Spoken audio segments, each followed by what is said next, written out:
to Debut Spotlight.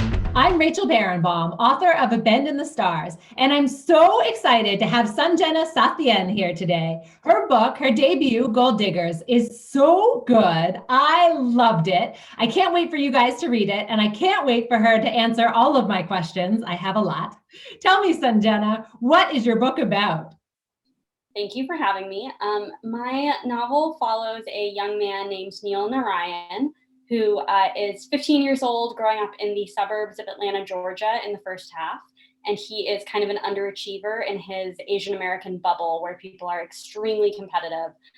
He finds out that his best friend and longtime crush, Anita, is doing really well in school and striving in part because her mother has been stealing gold from other Indian Americans and turning it into a kind of magical elixir that helps her get a leg up. The novel follows them through their teenage years and then picks up 10 years later when they are in Silicon Valley in their 20s, and there's kind of a whole new kind of striving that happens when you're upwardly mobile, Asian American, and in your 20s.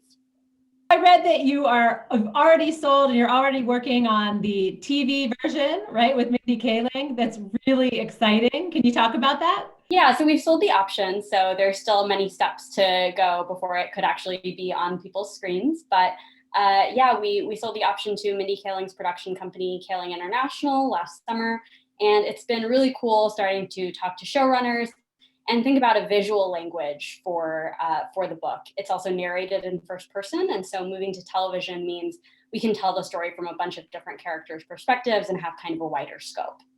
Amazing. That's so exciting. I'm hoping everything falls into place for you. I know there are a lot of steps still to happen, but it's still exciting. So I really want to talk about Neil and Anita and this pull push between mediocrity, right, and striving for excellence. Can you talk about that? Yeah, so I mean, Neil and Anita are kind of like these two different halves of myself. I, on the outside, always looked a little bit like Anita in terms of being high achiever, heads down, like having a good work ethic. But like Neil, who is kind of more of an underachiever, on the inside, I always felt like I was falling short of these sort of infinitely high expectations. And I think that that's the case for a lot of people who come from families where ambition is prized, who come from cultures or communities or schools where ambition is prized. So some people have sort of seen these two characters as two different examples of the kinds of people you encounter in the South Asian diaspora. But I think often you actually find that every person has a little bit of both of these people in them. Even when you're really ambitious, ambition can take its toll on you. I love it. And I love, there are a couple of passages where the conversation goes around, well, something like, I'm paraphrasing, obviously, not in your beautiful words here, but something like, right, maybe mediocrity is better because if you want less, right, you can actually get it as opposed to, right, shooting for the stars or the sun.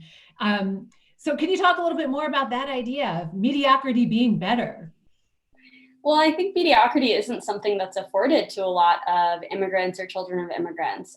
The Indian diaspora, in particular, is largely shaped by immigration processes that require you to have pretty advanced degrees, be really kind of economically competitive in order to get into the US in the first place. And that means that there is kind of a collective delusion in the subset of Indian America that I come from, that the only way to make it here is to be the best. And as I think a lot of second generation kids grow up, get a little bit older, you start to realize that it's okay to just be, and you don't have to be the best. But that is like really hard to conceive of when you're 15 and your community is obsessed with people getting into Harvard and making money. I love how you're so open about bringing your own experiences and your own past into your conversations and into the book and your characters themselves. And I read in an article that you were interviewed in recently that you talked about how the community in the book is much like one that you grew up in. And that you grew up sort of being torn between saying you were American and you weren't American, right? And that maybe it's more recently that you feel American. Can you talk about that? Yeah, I mean, I grew up kind of in two different worlds. One was the world of Georgia, suburban Georgia, which was extremely white until I started seventh grade at a new school. Basically, everyone I spent time with was white. But then my family also had these sort of bubbles of Indian America, and they were restricted to weekends. We would go to Indian parties that I never wanted to go to. Those were they were two different lives. And so it could feel like you had to choose whether you were more yourself in one world or the other. I think a lot of that changed when I started to read American literature, and I got a sense of the idea of America and really realized that as a writer, I wanted to be a part of that tradition more than anything else.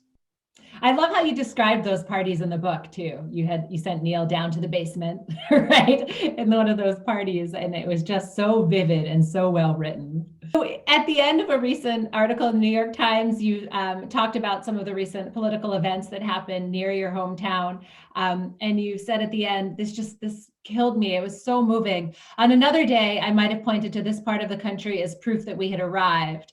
This week, all I can see is the fragility of our belonging. Oh, can you talk about that? Yeah, thanks for reading that. I mean, it's really frustrating to say the least. The shootings at the spas in Atlanta were about 4 minutes away from me, where I currently am, and in a part of town that I really usually feel very at home in. I do want to acknowledge there are like major differences between my world and the world of the women who were victimized and killed. Very much more working class. They were Korean and Chinese American. And so it's not explicitly my world that was under attack. What I've been thinking a lot about is this desire I've had as a writer to move past like generic racism and microaggressions that people always want you to talk about and to sort of complain about how you don't belong. Like this book is supposed to be about more than that, and I think it is. But unfortunately, in the current climate, it feels really hard to talk beyond that when you know that there are just more immediate and urgent questions about whether or not you are welcome in this country. So it feels really hard to talk about art when people are dying. But you are doing a great job. I mean, I think art is a way to move the conversation forward too. It's a little bit easier to digest for some people, right, than the reality of the news. So what do you want people to take away from the book, given all this? Well, for one, I hope it kind of is just a good read and that it feels a little bit like an escape. I think that there are some people who might see themselves in the book in a way that hopefully they feel recognized, they feel included, they feel a kind of new sense of literary belonging. That I've heard that a little bit, and it hasn't just been from Indian Americans. Like friends who work in tech were like, "This book is for me because it's about ambition." So I hope that it makes people feel more at home. I hope it does something to the kind of collective imagination of how people think about Asian Americans and people who weren't familiar with Asian America, that maybe they come away with a more textured picture of who we are. But I really just hope it moves people. That's what a book is for. It's not for a political end. It's to help you enjoy a little bit of time and be moved. Right. At the end of the day, we want a good story, and you wrote one. It's amazing. So I have a couple of publishing questions for you now. We're going to switch gears a little bit. Can you tell me a little bit about the hardest part or something that was hard about getting your debut published? Well, I think a lot of the run up to publishing for me happened like years before I actually queried and tried to get an agent, which was just feeling like writing fiction was a valid way to spend my time. I was working as a journalist for 5 years, and fiction did not have any obvious like end. It was not clear that I was gonna make it or be good enough. Once I did an MFA program, I felt much more at home, much more validated. And I was pretty lucky. I queried right after I graduated and got an agent, got some interest, and was able to go with Susan Gollum, who's an amazing agent, pretty soon after. And the scary part was like waiting. I had to do a couple of revisions that I hoped would make the book better, but you never know at that stage. But it all worked out. I had a pretty lucky run of it. Amazing. So what kind of advice do you have for new writers?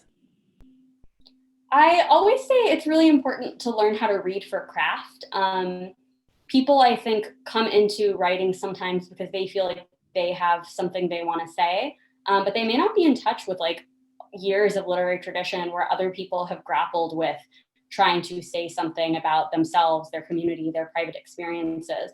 And so I think it's important to read who came before you, read really widely, not just people who look like you, and to then reread and try to say, how is a book that I love, how does it function, how does it work, how does point of view work? Because you're not going to figure out those things unless you get into the nerdy weeds of craft. And you can do that by just being a really attentive reader. Okay, so I have to ask then, what are some of your favorite books that you've read like way outside of your comfort zone or your regular reading? Outside my comfort zone, I mean, I read so widely. Like right now, I'm reading the 4 books by Yen Liang Ke. That's kind of a political satire set in China during the Great Leap Forward. I studied English literature in college, and the department was very heavy on Brit Lit. So unfortunately, I graduated without reading really enough writers of color, but I was always reading out of my comfort zone in terms of like too much Spencer and Chaucer. But the writers that had the most influence on me were probably Zadie Smith, Philip Roth, Murakami, who I see you have right behind you, Rushdie, writers like that. Sanjena, thank you so much for this interview and for the amazing book. I loved it. I hope all of you listening and watching read it. May you sell many, many copies.